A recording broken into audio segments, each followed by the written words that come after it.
Hi everyone, I'm Caden, and today I want to talk to you about the 5 love languages based on the book with the same name by Gary Chapman. And you can find out what your love language is by going to 5lovelanguages.com. And today we're going to be going over those and also talking about why I believe one love language is more seen and more deeply expressed in media, and that can often make us feel like we didn't get the love we needed growing up if our parents weren't, giving us that certain particular love language. So here it goes. So the 5 love languages are physical touch, words of affirmation, quality time, acts of service, and gifts. And by gifts, we don't just mean getting all kinds of stuff. It's thoughtful gifts. It's gifts that show that the person really cares about us, really knows what we like, and goes in on it. So it doesn't matter what love language you have, they're all important, and they all kind of show us the ways we receive love best.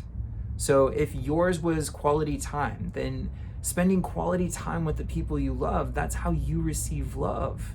And that may also be the way that you prefer to give love to others, because oftentimes the way we receive love is also the way we think others receive love. But when we become aware of the 5 love languages, we see that people receive love in different ways. So when we know what other people's love language is, we become really powerful in the way that we offer and extend love to them. And one of those great examples that we could use is if we have a friend who loves touch, for instance. Putting your arm around them after you've gone on a hike or giving them hugs, that can really be really beneficial to them. They can really feel like you're there for them. And that's a really beautiful thing to be able to extend to others. And another example would be if, you have a friend who loves getting acts of service. So maybe if we are roommates with that person, we could clean up, we can vacuum, we can dust, we can do dishes, and that really shows them that we value them and we love them. Or if it's somebody you're dating that has acts of service, maybe you go and change their oil for them, or you do things, little things that help them out, and that's a way that you kind of show and express that you love them. And when we know these things about others, it becomes easier to interact with them. But when we know them about ourselves, we become powerful in the ability to ask for what we need. And when we have that power, we really are able to just express ourselves on a whole nother level and communicate so much deeper. So the one love language that I see stand out above all others when it comes to media is words of affirmation. So when we're watching a movie, we'll often hear the two people or whoever's talking in the movie, we'll hear them say wonderful things to the other, and that's a way that they express themselves. And in films, a lot of times they're telling a story in a quick way, so a lot of times they can't always show every act of service, or they can't show gifts as much, or all these other things. It's mostly driven by dialogue. The stories are usually driven by dialogue. So because of that, we often think that that's how love is shown to us. So we may look at our past with our relationship with our parents, and we may think, like, if we didn't hear those words all the time, if we didn't hear our parents say, "I love you" all the time, or tell us how wonderful we are, or that we are special, or that they appreciated us, or they were proud of us. That's a big one that I see with clients over and over, is so many clients are wanting their parents to say these things, and they maybe came from a generation where they didn't really talk about their feelings, or maybe the culture was different. So we can feel that maybe our parents didn't love us, and that's a terrible feeling. And I'm sure it's what your parents don't want you to feel. Most of us come from backgrounds where our parents wanted to show us they loved us. So instead of saying the words, maybe they took that phrase, "actions speak louder than words," to heart. So they would act and they would show us. So they'd go out and get a job that provided for us, and they would give us the things that could make our lives better. Well, those are all ways of showing that you're loved. So if you come from a family that wasn't always showing you love with their words, or it wasn't huggy feely, which would be touch, but they were maybe showing it in other ways, take a look at that and understand, were my parents just used to giving love in a certain way?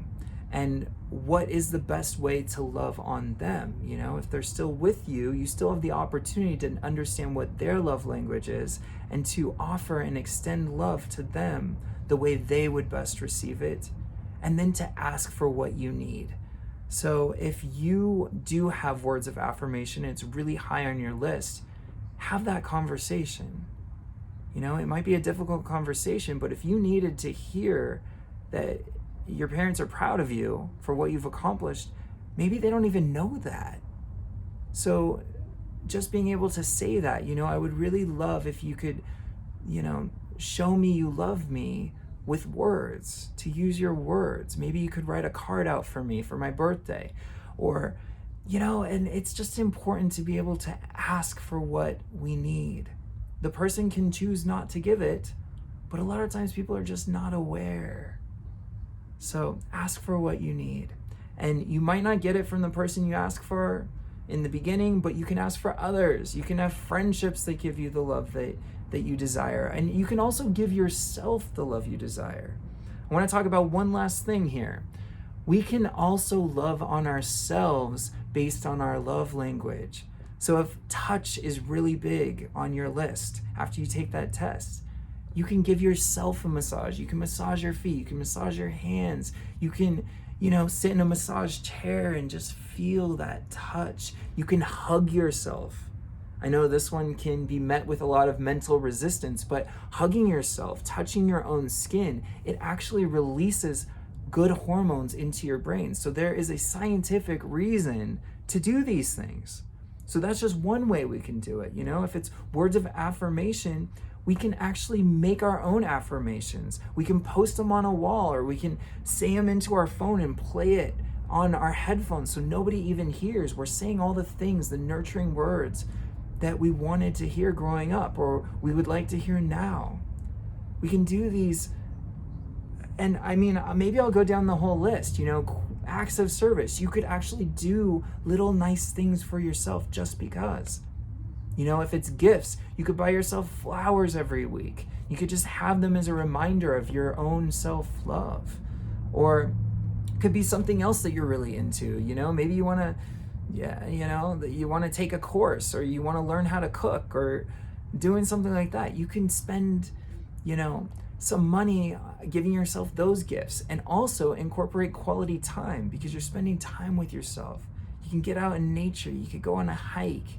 There's so many ways that we can love on ourselves, and we become truly empowered when we love ourselves wholeheartedly. So I hope this video was helpful, and I would love to hear how you're going to ask for what you need or give yourself some more love.